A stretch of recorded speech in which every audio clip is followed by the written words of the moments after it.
Une fois que vous remarquez ce détail, la Bible ne sera plus jamais la même. Ce détail tient en une phrase que peu de lectures superficielles remarquent. L'épître de Jude cite Enoch. Jude ne cite pas un mythe local ni une légende populaire oubliée. Il renvoie à un témoin ancien, à une voix qui dit quelque chose d'aussi net que dérangeant pour notre façon de lire la Genèse et les jours qui précèdent le déluge.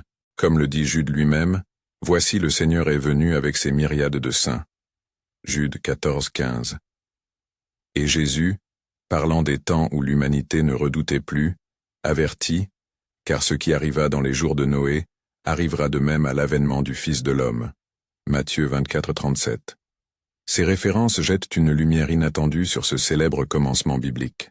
Ce détail, la présence d'un témoignage ancien, d'une mémoire littéraire et spirituelle en marge du canon, qui décrit des veilleurs descendus du ciel, des savoirs transmis et une corruption totale, modifie la lecture de la Genèse. Il ne s'agit pas d'ajouter une pièce étrangère au puzzle sacré. Il s'agit de reconnaître une tradition ancienne qui a circulé dans le judaïsme et le christianisme primitif, qui a été connue et rejetée ou conservée selon les églises, mais qui a laissé une empreinte là où on s'y attend le moins, dans le Nouveau Testament. Comprendre cela change la tonalité avec laquelle on lit les premiers chapitres. Ce n'est plus seulement l'histoire d'une humanité devenue méchante, c'est aussi l'histoire d'une frontière brisée entre le ciel et la terre, d'une connaissance offerte hors de la crainte de Dieu, et dont les effets se répercutent comme un tremblement de fond. Avant d'aller plus loin, si cette révélation vous interpelle, abonnez-vous et partagez cette vidéo pour que d'autres voient ce détail oublié. Enoch est au centre de cette présence troublante. Qui était-il? La Genèse le nomme en peu de mots. Enoch marcha avec Dieu, puis il ne fut plus, parce que Dieu le prit. Genèse 5:24. Mais la tradition qui s'est développée autour de son nom le transforme en témoin qui ne se contente pas de disparaître. Dans les écrits qui circulaient parmi certaines communautés juives et chrétiennes, Enoch devient un voyageur du ciel. Un homme élevé sur un rivage, où il voit des choses que peu d'yeux humains ont vues. Ces récits, rassemblés dans ce que l'on appelle le livre d'Enoch, présentent Enoch comme celui qui observe, qui rapporte, qui met par écrit les visions des cours célestes, des secrets des anges, et les jugements à venir. Il faut être clair sur le statut de ce livre. Il est ancien, influent dans certaines traditions, notamment la tradition éthiopienne qui l'a conservé complet, retrouvé en fragments parmi les manuscrits de la Mer Morte et cité implicitement par Jude. Il n'est pas pour autant le texte canonique universellement reconnu par toutes les églises chrétiennes, mais sa présence et sa circulation suffisent à nous alerter. Des voix antiques ont expliqué les événements prédéluviens d'une manière qui met en lumière la dimension céleste de la catastrophe. Elles n'expliquent alors pas seulement ce qui s'est passé, elles disent pourquoi la créature a sombré, à cause d'un savoir mal orienté et d'une brèche morale entre le monde angélique et le monde humain. À partir de ce point, l'histoire prend une tournure presque mythique mais profondément morale. Les veilleurs, du terme hébreu parfois rendu en anglais par Watcher, sont des êtres angéliques créés pour veiller, garder, enseigner. On les imagine comme des sentinelles des sphères, des gardiens des cycles célestes. Mais selon le récit traditionnel, un groupe d'entre eux, mené par des noms qui reviennent dans les listes anciennes, Semjaza ou Semyaza, Azaël, Azazel, Armaros, Kokabel et d'autres, s'est détourné de sa fonction. Réunis au sommet d'une montagne, souvent identifiée dans la tradition comme le mont Hermon, ils firent un serment, une alliance perverse, descendre parmi les fils des hommes, prendre pour elles des femmes humaines, et partager des secrets célestes avec l'humanité. Imaginez la scène. Au matin du monde, des silhouettes lumineuses s'abaissent vers des plaines humaines, où des villages n'ont pas encore forgé leurs premières lois. Ces êtres, venus pour garder, se mêlent aux hommes et aux femmes, et de cette union naissent des enfants hors normes, les Néphilim, les géants des textes. Le mot Néphilim évoque une stature hors mesure, mais il désigne surtout une génération qui porte en elle une autorité destructrice. Ces enfants, racontent les traditions, accomplissent des exploits de violence. Ils bouleversent l'ordre créé, pillent, violents, et imposent par la force leurs lois. Mais pire encore que leur puissance physique, est l'héritage que leurs pères angéliques laissent à l'humanité, des savoirs qui ne sont pas accompagnés de la crainte de Dieu. Quels sont ces savoirs? Le livre d'Enoch et les traditions qui l'entourent détaillent en des arts transmis par les veilleurs. La métallurgie forgeant l'épée et la lame, l'usage des métaux pour dominer, la fabrication d'armures, l'art des enchantements et des racines qui enivrent le cœur. L'astrologie, l'observation des signes qui devient divination, la cosmétique et l'ornement qui favorisent l'orgueil et la séduction sans limite, l'usage de la magie, pour nommer la nature selon sa volonté et l'exploiter. Chacun de ces savoirs, isolé de la crainte et de la sagesse de Dieu, devient un instrument de corruption. Une forge sans conscience morale n'engendre pas seulement des épées, elle forge des cultures de violence. L'astrologie, détachée du Dieu vivant, devient une forme d'autosuffisance humaine qui prétend comprendre et contrôler les destins. Les arts de séduction, sans frein éthique, réduisent l'humain en objet et effacent la dignité. On doit saisir ici le mécanisme moral. Ce n'est pas le savoir en lui-même qui est le fléau. La connaissance des métaux ou des étoiles peut servir la vie, mais le fait qu'il a été donné sans l'éducation de la crainte de Dieu.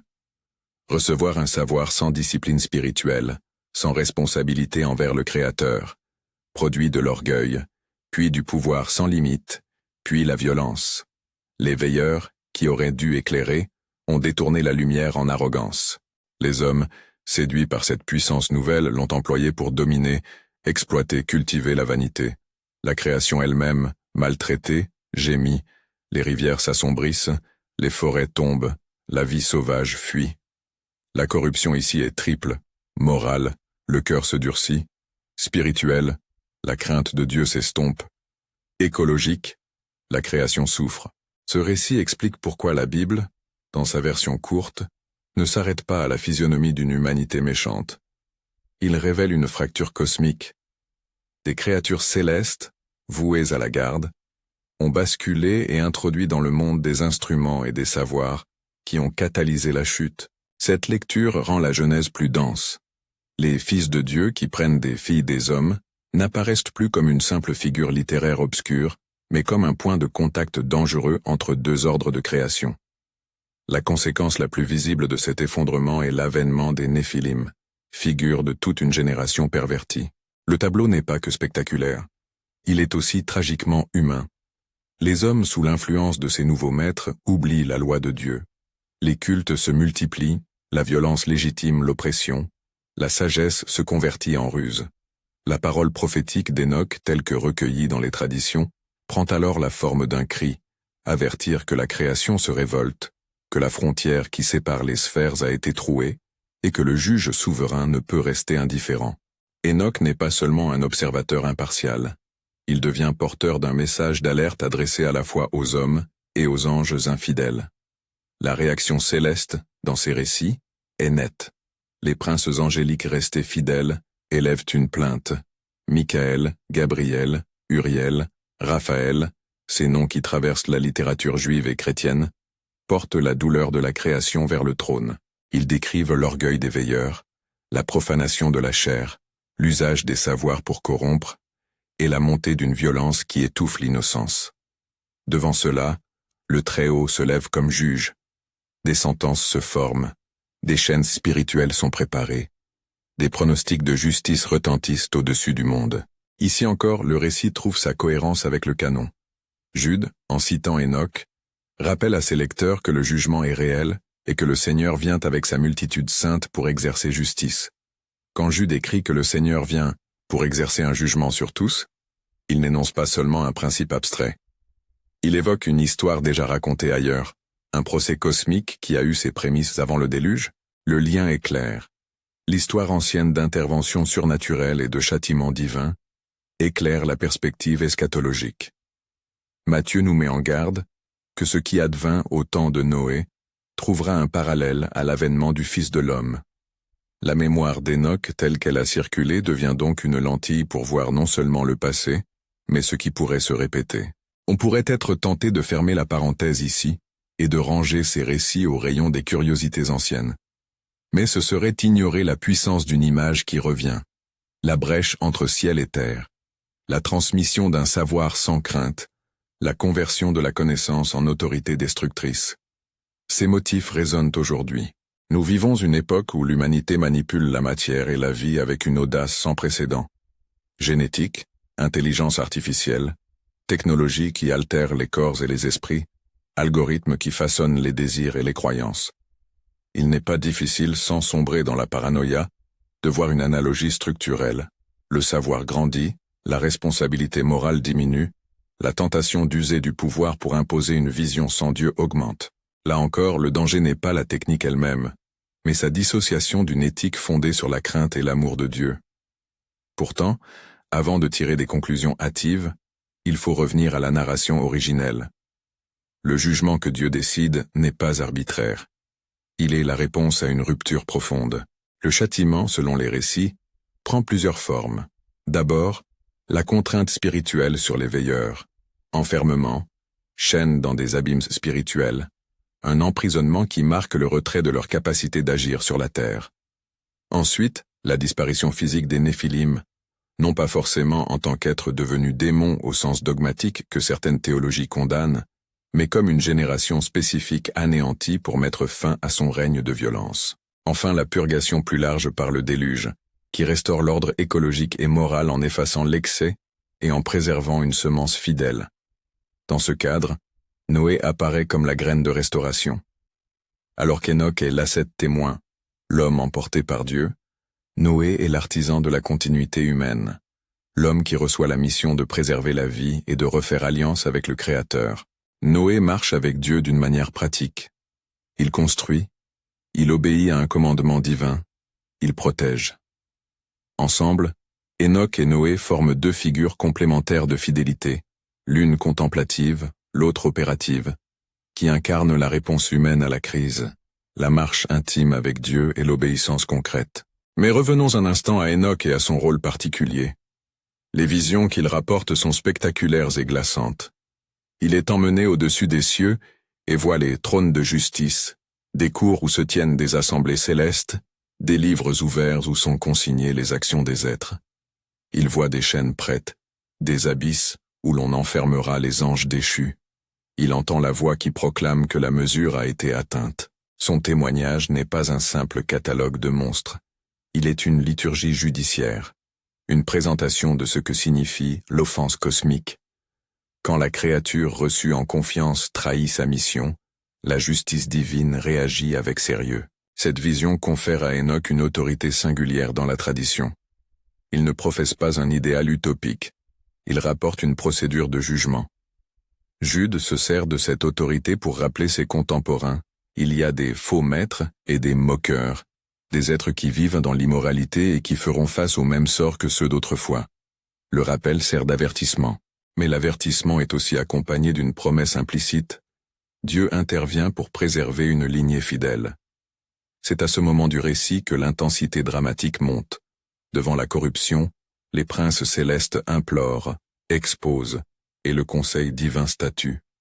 Des images s'enchaînent, des chaînes qui tombent comme des filets, des gouffres qui s'ouvrent, des voix qui décrètent la séparation.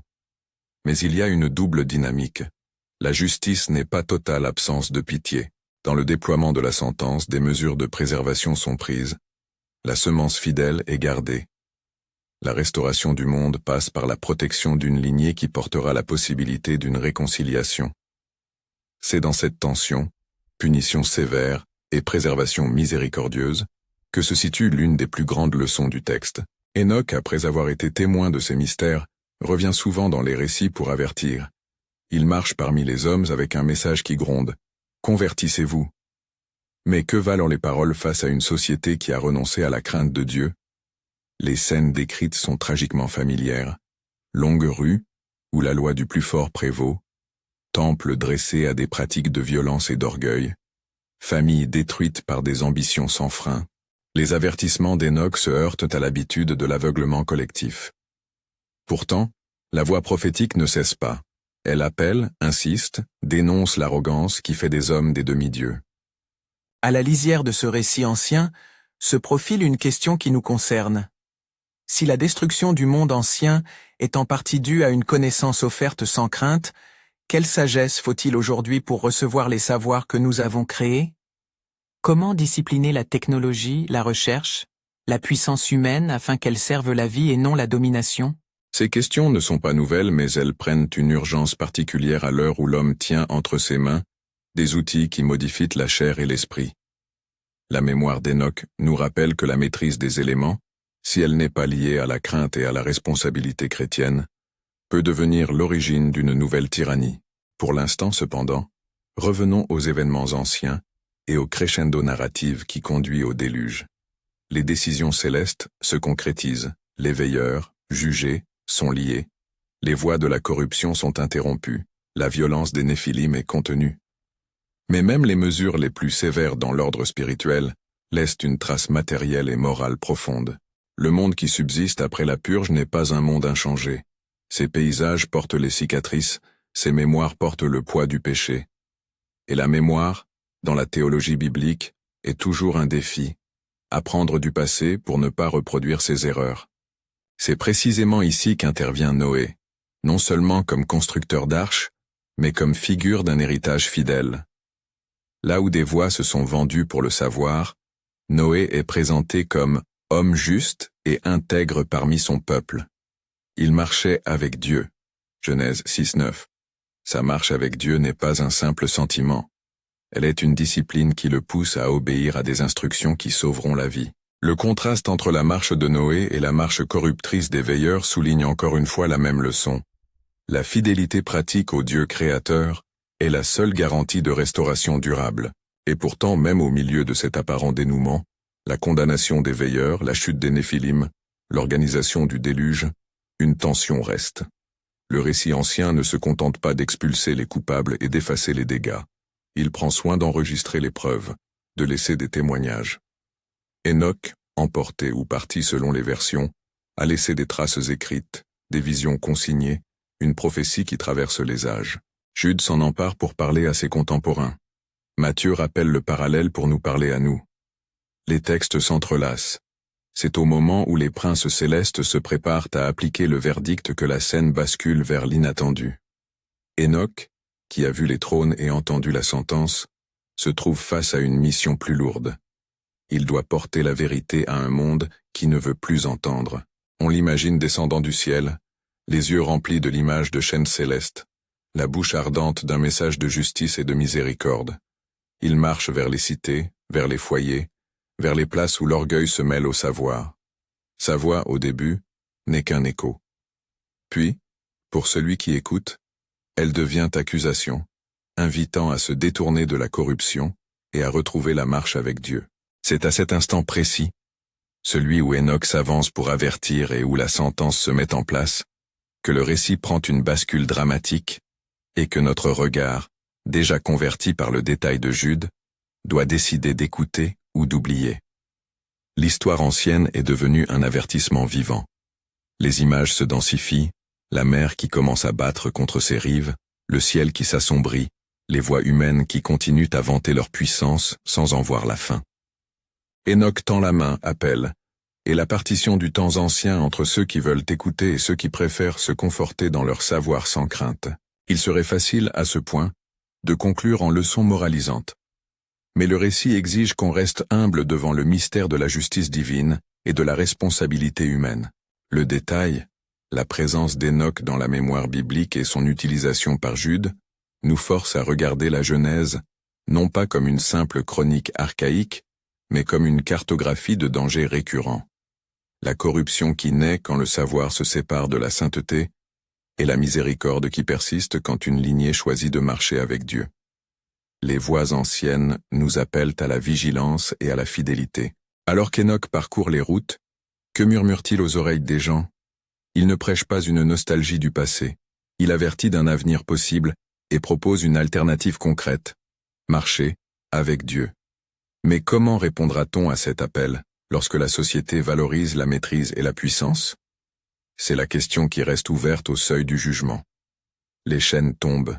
L'ordre céleste se met en marche, et à la surface de la terre, quelques choix décisifs sont encore possibles. Le monde tient à l'écoute d'un cri prophétique, et ce cri, s'il est entendu, peut changer le destin des hommes comme il a changé la lecture des textes. Au moment où Enoch s'approche d'un village, la scène se ferme sur une image.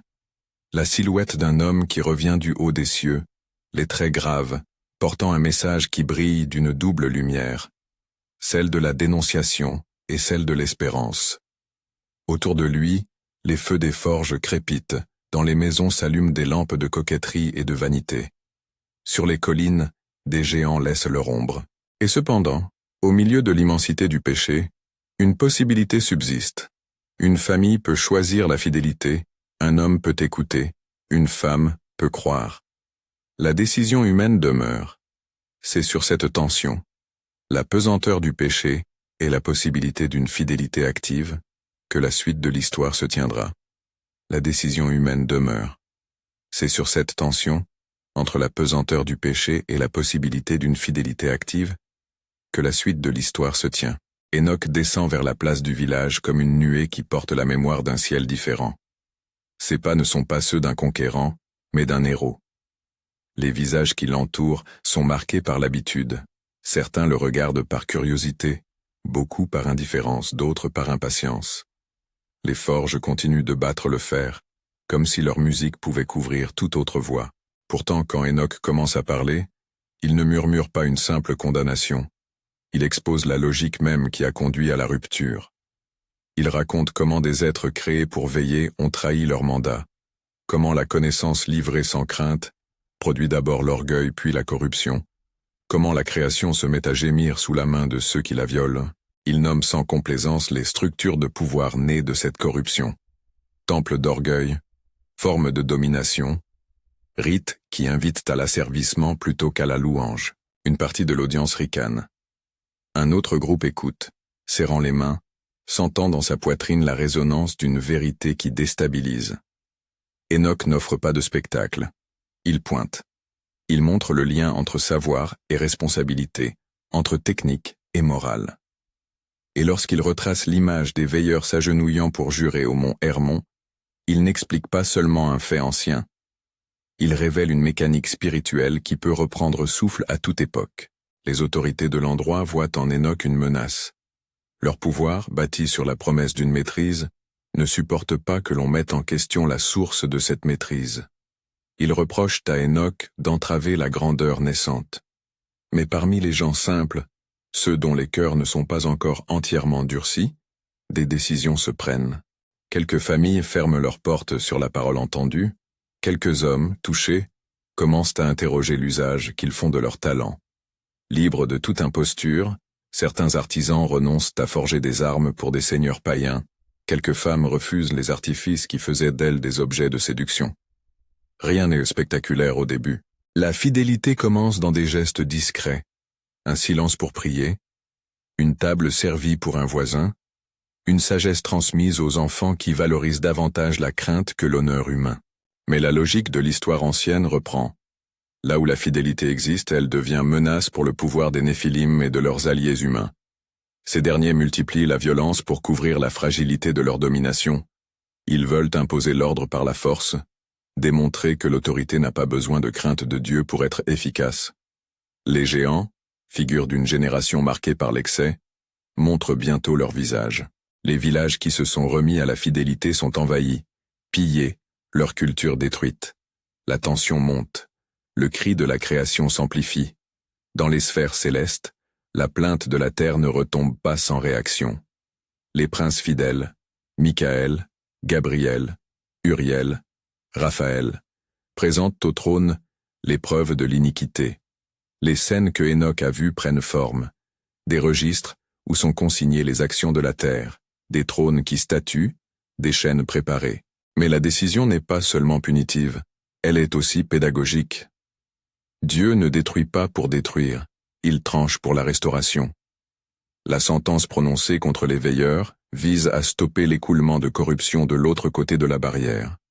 Ils seront entravés, supprimés de l'ordre des puissances qui influaient directement sur la terre. Les Néphilim, esprits d'une génération, verront leur règne s'achever. L'image du lien rompu est frappante. Des chaînes tombent sur des anges rebelles, non comme un triomphe jubilatoire, mais comme une mesure nécessaire pour arrêter la contagion. Ces chaînes, expliquent les récits anciens, ne sont pas uniquement physiques. Elles symbolisent la cessation d'une influence perverse. Les abîmes, mot qui désigne ici un lieu de retrait, un confinement, reçoivent les veilleurs, afin qu'ils ne continuent plus à transmettre des savoirs dépourvus de crainte. Le terme abîme, dans la langue du récit, signifie l'endroit où la capacité corruptrice doit être neutralisée. C'est une image forte et difficile qui témoigne de la gravité du basculement. Sur Terre, la mesure ultime se prépare. Le déluge dans la logique du texte n'est pas une réaction capricieuse. Il est la solution radicale à une corruption qui a pénétré les racines mêmes de la création. L'eau, élément purificateur et ancien, est appelée à reprendre sa place, à laver l'excès et à ramener un sol fertile à l'humilité. Mais le récit enseigne aussi que Dieu n'efface pas tout sans conservateur. Une semence de fidélité est préservée. C'est là que Noé entre pleinement en scène. Noé n'est pas un mystique retiré comme Enoch. Il est l'homme du chantier. Tandis que les jugements se tiennent au ciel, Noé reçoit des instructions pratiques. Construire un abri pour la vie, rassembler, organiser, protéger. Sa marche avec Dieu se traduit par un travail concret et prolongé. L'arche n'est pas seulement une construction technique, elle est l'expression d'une obéissance qui sauve. À travers lui, le récit montre que la fidélité exige aussi des gestes matériels, des choix politiques, des décisions d'éloignement face aux complices de la corruption. Les deux figures, Enoch et Noé, sont complémentaires. L'un évoque la responsabilité de la connaissance orientée par la crainte. L'autre montre la fidélité pratique qui sauvegarde la possibilité d'une restauration. Enoch avertit, Noé construit. L'un appelle au cœur, l'autre œuvre pour la vie. Ensemble, ils offrent un modèle de réponse à la crise. Connaître Dieu et agir selon cette connaissance. Rappelons ici une mise en garde importante. Les textes antiques, et le livre d'Enoch en particulier, contiennent des visions, des symboles, des descriptions qui ont été reçues et transmises dans des contextes spécifiques. Les lecteurs d'aujourd'hui doivent les approcher avec humilité et discernement. Certaines images sont littérales, d'autres sont visionnaires. Quand on parle de chaînes et d'abîmes, on parle d'une réalité spirituelle exprimée en langage ancien. Il y a place pour l'étude historico-textuelle et pour la réflexion théologique. Mais il importe d'éviter la lecture naïve qui ferait d'Enoch un manuel technique de correspondance cosmique. Jude le cite pour souligner une vérité morale et eschatologique. Le jugement sur l'iniquité est réel, et la fidélité a des conséquences. Les événements se précipitent. Les eaux s'élèvent. Les rumeurs se matérialisent en pluie. Les montagnes voient la montée des eaux. Les peuples s'attachent à leurs certitudes, à leurs illusions de permanence. Ceux qui ont perdu la crainte continuent d'agir comme si rien n'arrivait. Ceux qui ont été touchés par la voix d'Enoch ou par la pratique de Noé, cherchons la protection. Mais il n'y a pas d'absolutisme dans la narration. Dieu ne promet pas un passe-droit automatique à ceux qui déclarent croire. La protection vient souvent par l'obéissance continue, par l'alignement de la vie sur le commandement divin. Quand la tempête frappe, l'image est saisissante. L'eau efface les structures de pouvoir corrompues, mais l'arche porte la continuation d'une vocation humaine renouvelée. Les survivants émergent pour reconstruire, purifier, et non pas protéger dans l'impunité. La restauration n'efface pas la mémoire du mal.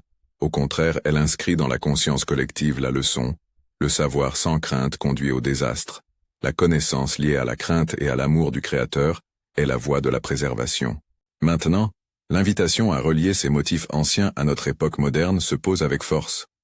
Il faut le faire avec prudence et honnêteté intellectuelle. La comparaison n'est pas une équivalence mécanique. Nous ne sommes pas en train d'affirmer que les technologies d'aujourd'hui sont des formes d'anges rebelles incarnés. Mais la structure morale peut être similaire. Chaque époque a ses formes de savoir qui, détachées d'une crainte et d'une responsabilité profonde, peuvent devenir des instruments de domination. Quand l'homme gagne la capacité de manipuler la vie au niveau génétique, quand les algorithmes modèlent les désirs et les perceptions, quand l'intelligence artificielle acquiert des rôles de décision jusque-là réservés au discernement humain, la question revient. Quel cadre éthique et spirituel accompagne ce savoir? Il est tentant de céder à une vision apocalyptique réduite à la peur technologique. Ce serait pourtant simpliste et dangereux. Le message d'Enoch n'est pas que toute connaissance est mauvaise, Il est que la connaissance, sans la crainte de Dieu et la responsabilité communautaire, devient destructrice. La forge n'est ni bonne ni mauvaise en soi, elle dépend du cœur qui l'emploie. La génétique peut guérir, mais sans un cadre moral, elle peut aussi mutiler la dignité humaine. L'intelligence artificielle peut servir la justice, mais sans garde-fous éthiques, elle peut renforcer des inégalités et effacer des libertés. Voilà la leçon à méditer. Nos outils contemporains exigent une éthique de crainte sainte, c'est-à-dire une humilité devant le Créateur, et une responsabilité devant nos prochains. Quel est alors l'appel pratique pour aujourd'hui? Comment marcher avec Dieu à l'ère des laboratoires et des serveurs? La réponse n'est ni ésotérique ni réservée à quelques élites spirituelles. Elle se décline en plusieurs gestes concrets, qui correspondent aux deux pôles représentés par Enoch et Noé. Premier geste. Cultiver la crainte sainte. Ce n'est pas une peur paralysante mais une posture d'humilité et de respect envers la création et le Créateur. Cela se traduit par des pratiques de formation éthique dans les institutions de savoir, par une théologie publique qui demande des comptes aux avancées scientifiques, par une éducation qui enseigne que la connaissance porte une responsabilité morale. Deuxième geste. Former des communautés de responsabilité. La marche avec Dieu se vit en groupe. Noé n'a pas construit l'arche seul. Il a reçu l'appel, et il a agi dans un contexte humain. Les églises, les centres de recherche, les familles doivent créer des espaces où les choix techniques sont évalués à la lumière de principes bibliques, dignité de la personne, protection des plus faibles, préservation de la création. Ces communautés deviennent des antennes de résistance à l'arrogance technologique. Troisième geste, légiférer la sagesse. Les sociétés doivent instituer des lois qui limitent les usages qui menacent la dignité humaine. Une foi qui se tait face à des dérives techniques n'est pas fidèle. Être marcheur avec Dieu implique d'engager la conscience dans la vie publique, de porter une voix prophétique qui dit « jusqu'ici » quand des lignes éthiques sont franchies. Quatrième geste, sanctifier le travail quotidien. Comme Noé qui a obéi en construisant, chaque croyant est appelé à sanctifier sa profession. Forger une lame peut, sous la main du fidèle, devenir service et protection. Enseigner la science peut être un acte de louange si l'on maintient la crainte et la responsabilité. Ainsi, la séparation angélique entre ciel et terre que les veilleurs avaient violée se rétablit dans une vision ordonnée. Le savoir humain reste ordonné à la gloire du Créateur. Cinquième geste. Préserver une mémoire critique. Les traditions anciennes comme le livre d'Enoch nous aident à voir que les motifs se répètent. Les textes n'offrent pas des réponses techniques, mais une grille morale pour discerner. Il ne s'agit pas de sacraliser un apocryphe, mais d'accepter que la sagesse peut venir de voix anciennes qui avertissent et qui demandent une responsabilité renouvelée. Ces pratiques sont les moyens par lesquels une lignée de fidélité peut se maintenir. Elles ne garantissent pas l'immunité contre l'histoire, mais elles ouvrent la possibilité d'une restauration durable. Marcher avec Dieu implique aussi la contrition, reconnaître que nous avons besoin de correction. L'humilité précède la restauration. La fin du récit ancien n'est pas un point final de désespoir mais une invitation à l'espérance. Dieu juge, oui, mais il restaure aussi. L'arche sort de l'eau, la terre renaît, une alliance est faite. Et cette alliance, au-dessus de toute technique, demeure la promesse que la fidélité humaine compte. Le jugement ne supprime pas la possibilité de l'amour et de la sanctification. Au contraire, il inscrit dans la création une nouvelle chance. Alors que nous terminons ce voyage narratif, revenons aux détails que nous avons promis d'explorer. La présence d'Enoch dans la mémoire biblique et sa citation par Jude. Ce n'est pas un hasard marginal. C'est un indice que la communauté primitive prenait au sérieux des témoignages qui éclairaient la dynamique cosmique du mal. La mention d'Enoch dans Jude confère à son message une résonance en matière d'avertissement et de justice. Cette résonance n'annule pas le canon, elle le met en relief. En reconnaissant ce détail, notre lecture de la Genèse se nuance. Nous voyons une fracture dans les sphères, une transmission de savoir hors de la crainte, et le chemin qui mène à la restauration. Enoch avertissant, Noé obéissant. Avant de clore, je veux vous laisser avec 3 images pratiques, 3 gestes simples que chacun peut poser maintenant, quelles que soient ses compétences ou sa position. 1. Réapprendre à demander. Avant de valoriser une découverte, interrogez-vous. Est-ce que cela glorifie Dieu? Est-ce que cela protège la vie? Faire de cette interrogation une habitude change la trajectoire des décisions. 2. S'engager dans une communauté. Rejoignez ou créez des lieux où la science et la foi dialoguent honnêtement, où l'éthique n'est pas un accessoire, mais le cœur de la pratique. 3. Éduquer la prochaine génération dans la crainte sainte. Enseignez aux enfants que le savoir est un don qui appelle une responsabilité. Les gestes ordinaires sont des actes prophétiques. Le récit d'Enoch et de Noé n'est pas une fable sur la technique. C'est une carte morale pour des temps de grande puissance humaine. Il nous rappelle que la nature du mal consiste souvent en une inversion des dons. Ce qui devait garder est devenu prédateur. Ce qui devait servir est devenu tyran. Mais il affirme aussi que Dieu garde une semence fidèle. Il ne laisse pas le monde à son propre destin aveugle. Si en regardant ces images anciennes et en les replaçant face à notre monde, votre cœur se trouve ébranlé, ne le refoulez pas. Que cette émotion devienne moteur de conversion, d'engagement et de fidélité pratique. La Bible, avec toutes ses couches, ses voies canoniques et périphériques, devient alors pour nous non un manuel de peur mais une lampe pour nos pas. Le détail de Jude, l'écho d'Enoch, modifia la lecture. Il nous rappelle que la lutte entre sainteté et corruption traverse les âges. Et si vous choisissez aujourd'hui de vivre en réponse à cet avertissement, si vous refusez la souveraineté de la technique sans conscience, vous entrez dans la lignée de ceux que Dieu préserve. Commentaires, engagement, gestes, il compte. Si vous voulez faire partie de cette marche, écrivez en commentaire la phrase qui scelle ce désir. Commentez « Je veux marcher avec Dieu » pour déclarer que vous acceptez d'être compté parmi ceux qui, comme Enoch et Noé, choisiront la fidélité, dans le cœur et dans l'action,